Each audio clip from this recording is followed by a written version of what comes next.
Hello and welcome to the EdTech at EPISD podcast. This podcast is brought to you by Instructional Technology, a division of the Active Learning Department. This is episode 3, and today we're going to be talking about how to hook up your wireless printer to your new MacBook Air. So I know that everybody's having that issue, is asking for support. We're going to show you how you can do it by yourself.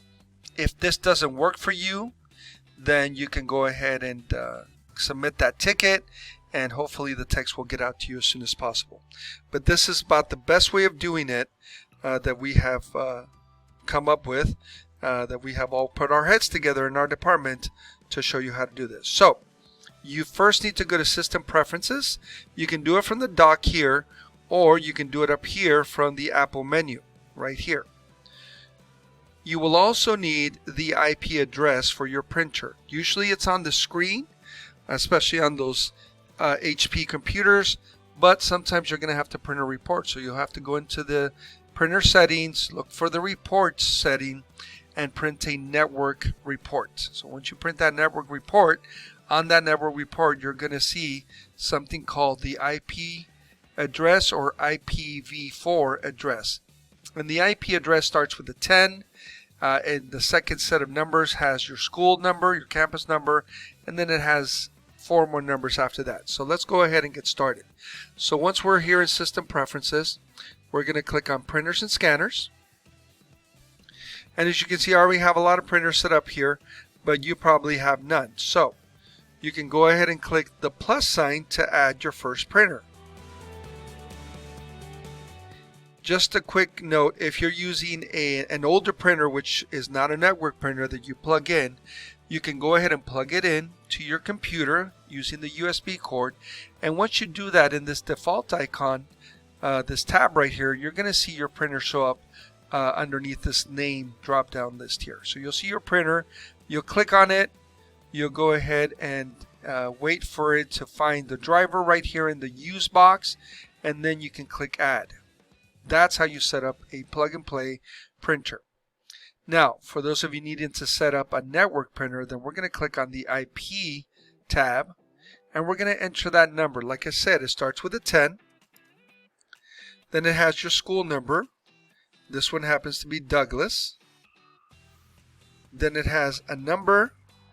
Then it has 3 or 2 more numbers, something like that. So this is a valid IP address. The one thing you want to make sure is that you switch this setting, the protocol setting. It shows up as an internet printing protocol. We've been having a lot of issues with that. You want to switch over to an HP Jet Direct socket protocol. And when you do that, you're going to notice that it's going to find the name of the printer, the driver, the program that it needs to install on your computer in order for you to be able to print. You also have the name, which is the same as the address, where you can change that. So let's say this one is in room 104. So this is the printer room 104, and now you have the location, and you can change this location as well.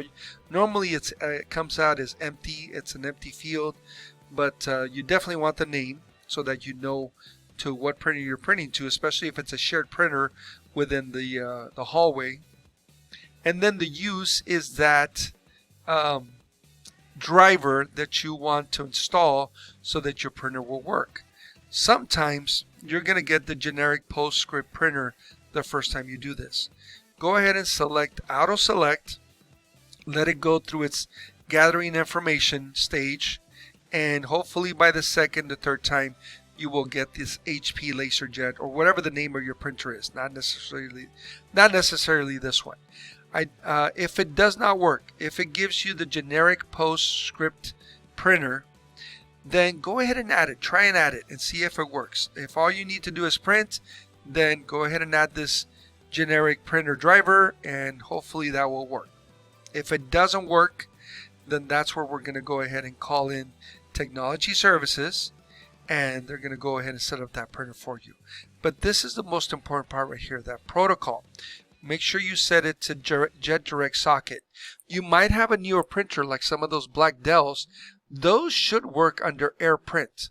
Try, if you're not getting the driver, because Dell is not common driver on these machines for some reason, you can go ahead and use the AirPrint, and it should work with the AirPrint. But for most of us with the older HPs, you're going to go ahead and select that HP JetDirect socket. Once you have all that information, you can go ahead and click Add.